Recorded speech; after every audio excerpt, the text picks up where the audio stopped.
Hey YouTube, MinnesotaEric here, and today we're going to sort of replace the throttle cable. By sort of, I mean we're going to take out the old one and we're going to put in the new one, but I can't do the final adjustment on it until I fire this rascal up, and I don't feel like firing it up. Every time I do it, it pees some more fluid out and it takes forever to run because of the known vacuum leaks. I am still waiting for parts, and this is kind of a COVID-19 problem. I'm still waiting for some parts that I ordered through normal channels, but everything's flowing like molasses because, hey, not everybody's at work, and wouldn't that be great if we could get America and the world, for that matter, back to work. But anyway, we're going to replace the throttle cable today, so let's get to it.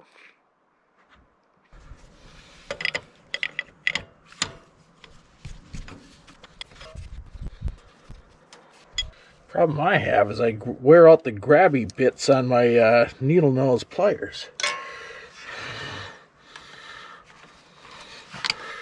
Come on. Alright, so we're just let that.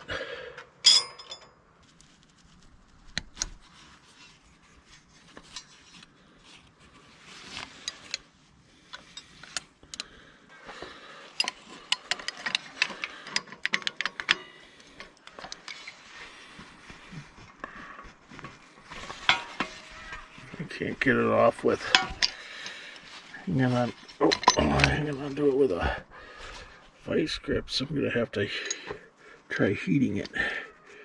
Yeah, there it goes. Do not lose those ends; they're precious to me. Not that I couldn't go to a jobber shop and probably figure it out, but I don't want to go to a jobber shop and have to figure it out.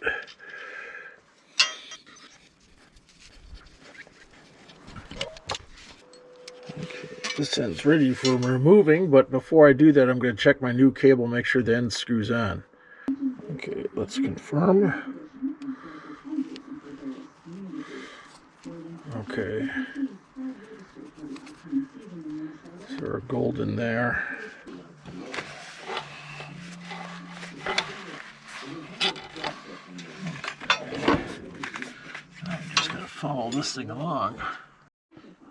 I quick did a cleanup of this side using a little bit of brake cleaner and a scraper to get some of the caked on oil mud on this side off, so I won't end up wearing it on my shirt. Okay. Oh, I got some kind of hold down here. Oh, we got a hold down here. Okay.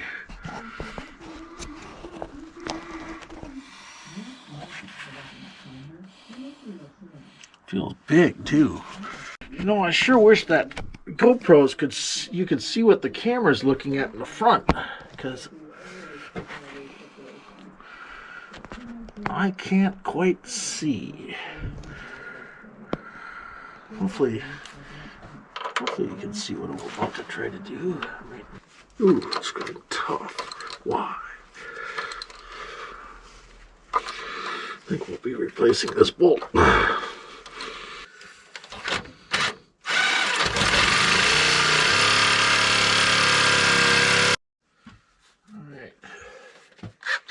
Got a brand new blade on this thing now.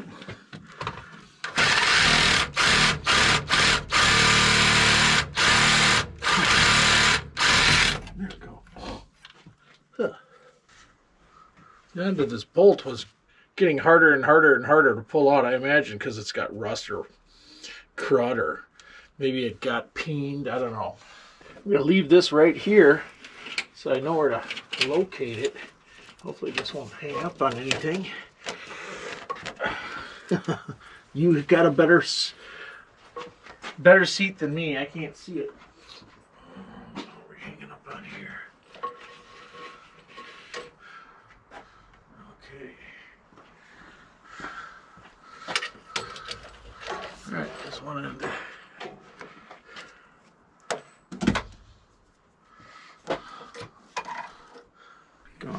Alright, so now I gotta figure out how to get into there.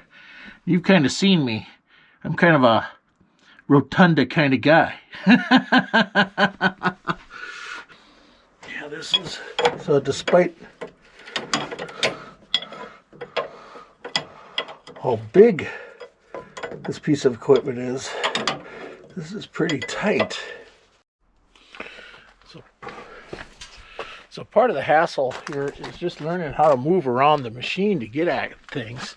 So there is an access to get up at that throttle cable there and remove the spring, but there's no good place for me to put this camera so you can see it.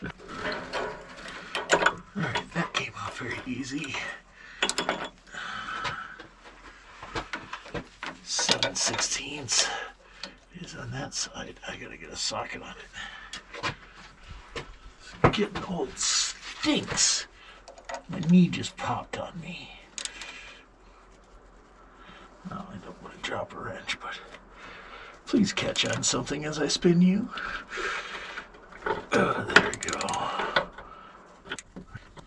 You know, I never thought I'd need to buy ratcheting wrenches in SAE sizes, but I see that I probably should do that.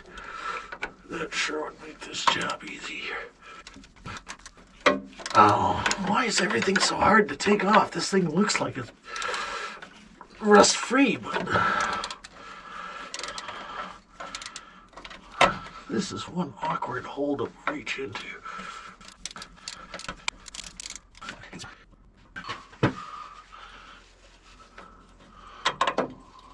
there any washer or anything like that on this side? No.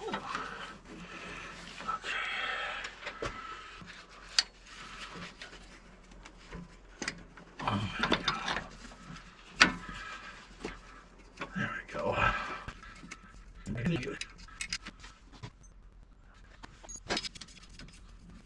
Now, if everything's working out right, I'll just be able to come on over here. The dog's bringing me pieces of a deer. Stop that.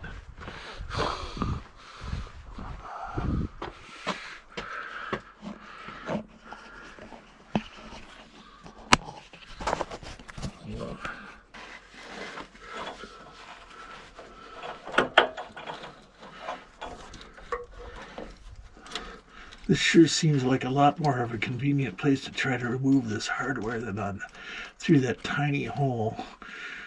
I'm removing this hardware because it has to, the cable has to go through a hole. This, can you see it? This hole? And it won't make it. These big nuts on it and the big washers on it. So, and then I gotta fight this stupid rubber thing that I didn't know about. Boy, am I glad I pulled it out over here. So then I can't see this side. What am I fighting now? The cable's bent.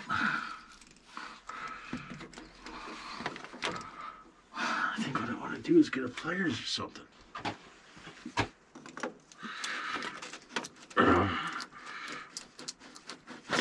There we go. Yay!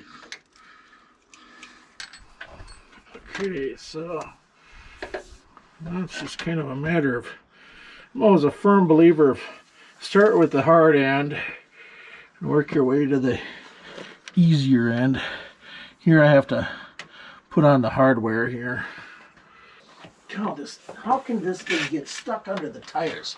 Every time I turn around, the end is trying to get stuck under the tires. So I'm going to try to vaguely route this thing roughly the position I want it to be in.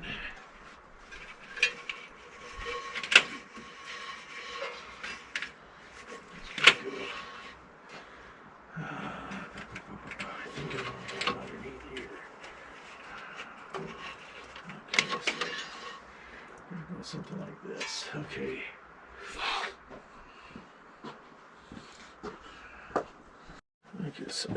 Oh, bonk. I just put a hat on because the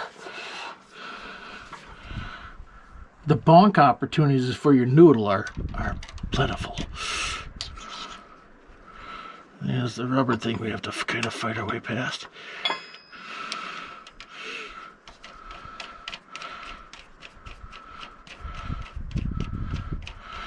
There's my arthritic thumb saying, hey, arthritis.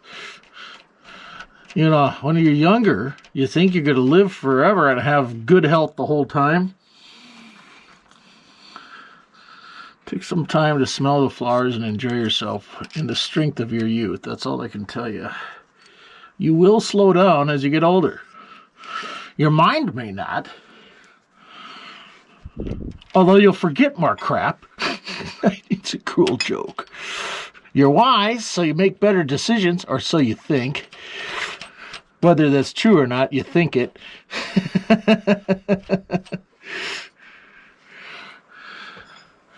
So now this thing, at this point, I'm going to roughly send it over to here.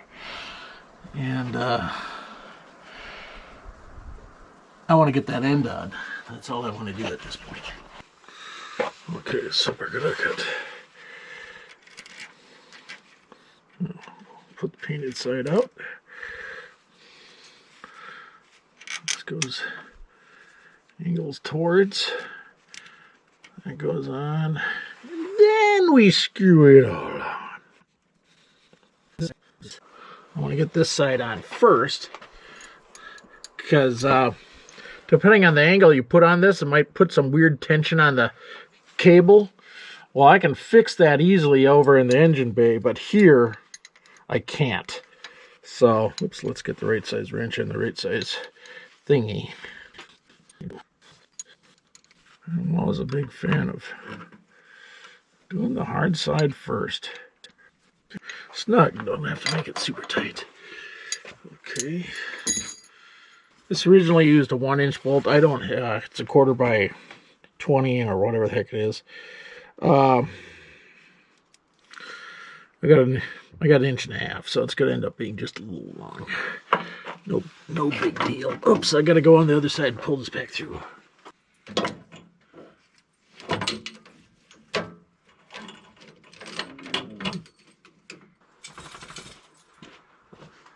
That's another factor. It snowed yesterday, and we're like in 4th winter for Minnesota here, because it is, 36 degrees out right now. Kind of.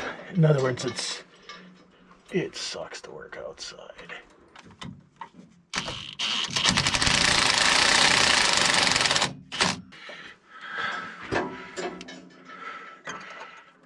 Oh, maybe I don't need pliers. Just kind of. Can't see the hole. There it is. I found the hole. There we go. Installed. I've already put the nut on, slid this through, and I'm getting these two guys.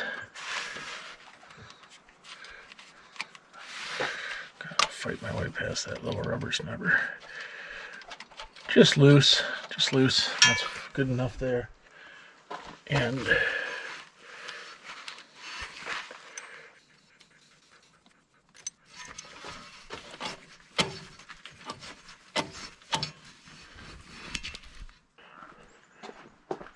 the eyelet and the bolt that I cut here, I want to get this thing routed right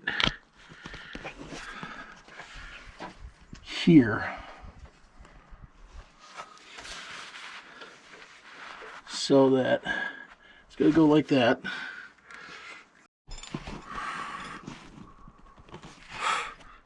Again, hopefully you can see this. I can't really tell, but so I got my clamp and I got my new hardware.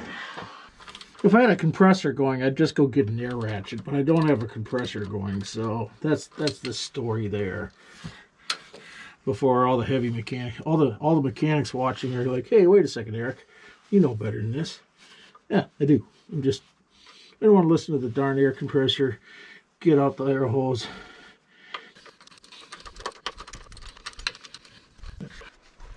I want it to be fairly tight.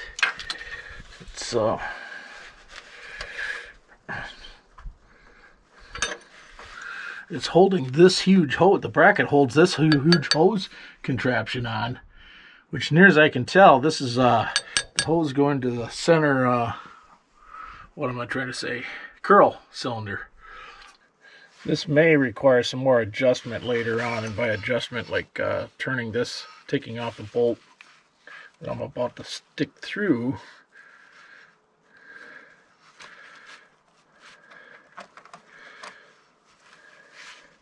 And then I lied. I'll give you a better detail of this. I didn't mean to lie. I just figured it out while I was looking at it harder. This contraption once was a vacuum-operated fuel shutoff, but that failed. I assume this cute little cylinder died, or the valve died, or whatever. This thing's got 50 years of re-engineering degree on it. So anyway, so somebody came along and put this cable in here, and this shutoff cable is very, very tight. So I may just order a new Teleflex and figure out how they're doing it. Or I might just put a motorcycle luber on it and just try to lube this cable up. But it's really tight. So anyway, this is the fuel shutoff. So this was a vacuum-operated fuel shutoff solenoid. I don't know. We call them solenoids if they're electrical. What do we call them if they're vacuum? I'm learning. I don't know. You tell me. Speaking of telling me, I am trying to find a source for these spring-loaded J hinges. I really like the one I have. I'd like to get 3 more.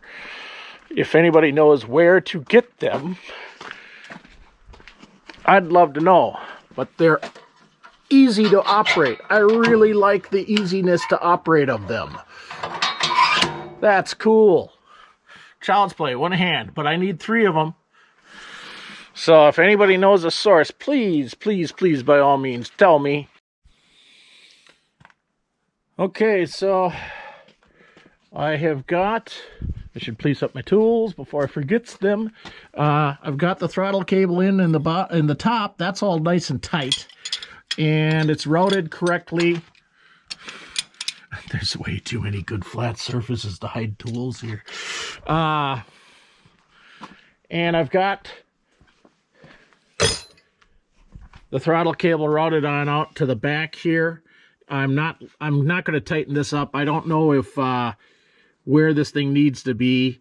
I've got it so I can the return can work, and I mean, like, anyway, I don't know where I think this thing can adjust the idle by accident, and so what I want to do is just make sure I fire this thing on up, and if it's running too fast, then I'm going to have to pull this bolt off and spin out this end a little bit, lengthen the cable. If it's not running, if I can't get wide open, well, then I got to shorten it a little bit too. So it's just like a boat cable, just like a boat cable, only a little bigger. And in fact, I should measure this thing. Okay, so hey, for the next guy who's got a Hough 80B, be aware that this thing just takes a kind of a standard medium duty Teleflex cable that has got this barrel end on it. And you want it to be, this is just like a boat, I bet. You round it up to the nearest foot, 11 feet long. So otherwise, if you want to get very specific, 10 feet, call it 10 inches. Anyway, you can be too long, so I'd go with 11 feet. But so a Teleflex cable in this length is probably about $90, $110. I paid $250. I'm the mulligan. I'm going to try to link to a cheaper place for you to buy these throttle cables. Hopefully ones that show the costs of the different lengths on Amazon. I don't know if Amazon's got a vendor, but if they do, I will certainly link to it. I will try to link to a vendor that sells these things for cheaper than the vendor I found that I was referred to on. And because $250 for this cable is, I got taken some on some other stuff too, but everybody hates getting taken. You know what I mean? Yeah. We all hate getting taken. Anyway. So that's all I got to share with you today, YouTube. If you like this video, give me a thumbs up. And if you want to see more, then subscribe. Until we meet again, YouTube. Bye-bye.